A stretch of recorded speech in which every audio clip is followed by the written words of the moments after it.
इस बयान से अब क्या समझा जाए? फिर राहें जुदा जुदा हैं आपकी और फिर एक अदम एतमाद की फिजा कायम है?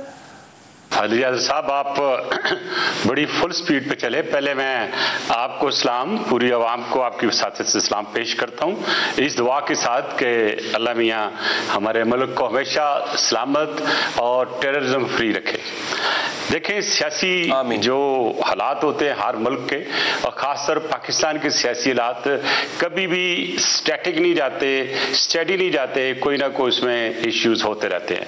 कायरा साहब की फ्रैंकली वो स्पीच और वो बयान मैंने खुद नहीं देखा। आपके कहने के मुताबिक जो उन्होंने कहा है दोगली पॉलिसी का, तो उनको ज़रूर कोई चीज़ नज़र आई होगी, कोई देखी होगी तो उन्होंने कहा होगा।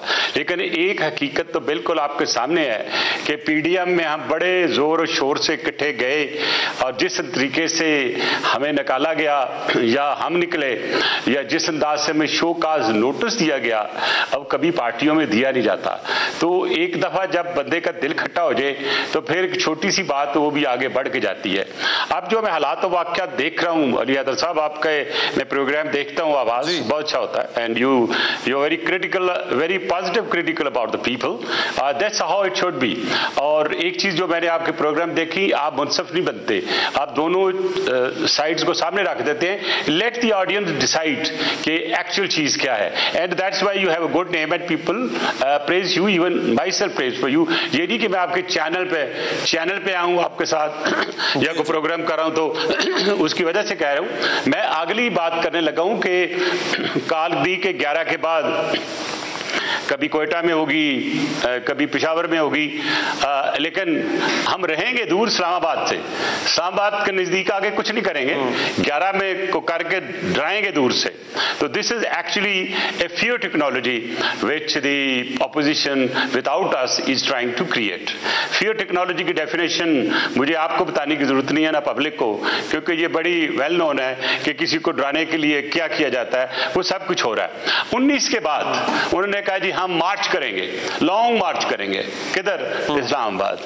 अब देखना यह है कि क्या ये सारा कुछ एक जेन्युइन सोची समझी स्ट्रेटजी के तहत हो रहा है? तो अगर ये इतने सारे सिंसियर है भाई, पहले रेजिग्नेशन जमा कराए ना, फिर आगे बढ़े, देखे कैसे ठहरती है गवर्नमेंट।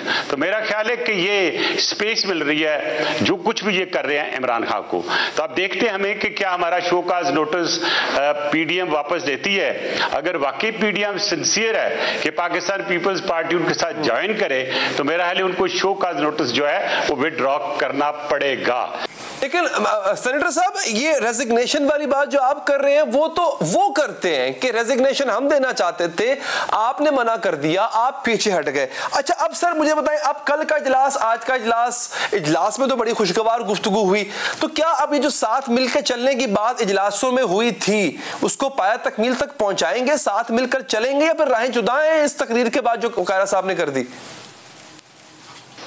नहीं, मैं ये कभी नहीं कहूँगा। सियासत में तो कभी भी बंदे को, जैसे मैंने कहा, स्टैटिक नहीं होती चीज़, और कुछ भी पॉसिबल हो सकता है। कल जो ब्रीफिंग हुई वो एक कमेटी की ब्रीफिंग थी, जिसमें मैं समझता हूँ कि हमारी डिफेंस फोर्सेस ने बहुत अच्छा रोल अदा किया। रोज़ बातें होती थी, तो कम से कम उन्होंने अफगानिस्तान के मतलब और जो इशूज़ इस वक्त पाकिस्तानी कौम जानना चाहती थी या पार्लियामेंटेरियन जानना चाहते थे, उनको बता दिया उन्होंने।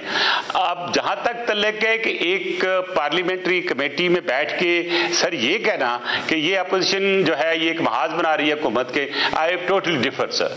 जो स्ट्रीट पॉलिटिक्स है वो डिफरेंट होती है, पार्लियामेंट की politics is different, and unfortunately हमारी पॉलिटिक्स जो पार्लियामेंटेरियन है या पार्लियामेंट की है वो रिडंडेंट होती जा रही है। लोगों को इस पे तकाद उठता जा रहा है, क्योंकि अभी तक मुझे बता दें कि कितने कानून उन्होंने बनाए। हाँ, ऑर्डिनेंस बहुत आए, तो ऑर्डिनेंस फैक्ट्री के नाम से ऑर्डिनेंस फैक्ट्री याद आ जाती है, जहां पे हमारा पाकिस्तान के डिफेंस के लिए बहुत कुछ बनता है, और यहां हमने पार्लियामेंट में भी और हुकूमत में भी और सिस्टम में भी ऑर्डिनेंस की फैक्ट्री लगा दी। तो सॉरी, जमहूरियत इसका नाम नहीं है। जमहूरियत ये है कि आप किस अंदाज से कोई इशू लेके आते हैं, उसको डिस्कस करते हैं, और उसको कानूनी पहलू देने के लिए आप लेजिस्लेशन जो है किस अंदाज से करते हैं, जो मैं समझता हूं कि नहीं हुई। अच्छा, ये बताइएगा सेनेटर साहब ये बताइएगा, कायरा साहब का जो बयान है कि जी वोट को इज्जत दो का जो नारा है, वो मियां साहब असल में खुद इस नारे के खिलाफ हैं और वोट को इज्जत दो का जो नारा लगाते हैं और पसे पर्दा राब्ते करते हैं। ये बयान क्या पीपल्स पार्टी की पॉलिसी का बयान है या ये कायरा साहब की अपनी जाती राय? सर देखें, मैंने कभी जो हमारी लास्ट सीईसी मीटिंग थी कोई ऐसी चीज डिस्कस नहीं हुई। अगर उसके बाद कायरा साहब को कोई पर्सनल डायरेक्शन मिली है चेयरमैन साहब की तरफ से तो मैं उसे कहने से कासर हूं, लेकिन इतना मुझे पता है कि अगर आप लेटेस्ट स्टेटमेंट्स देख लें हमारे चेयरमैन बिलावल भुट्टो जरदारी साहब की, वो तो हमेशा ही कहते थे कि हम गिराएंगे हुकूमत तो हम कानूनी तौर पर जमहूरी अंदाज से करेंगे। अब देखना अब ये पहलू ये है सर कि क्या इस वक्त आने वाले वक्त में क्या नून ज्वाइन करेगी ऐसी किसी मूव को जो इसको हुकूमत को गिराने में कामयाब हो। मिसाल के तौर पे पहले ये फैसला हुआ कि जी पंजाब की हुकूमत को गिराना है, आपको पता चला कि बड़े बड़ी मीटिंगें होती रही, लोग लेफ्ट राइट जाते रहे और हुकूमत को भी कुछ परेशानी हुई।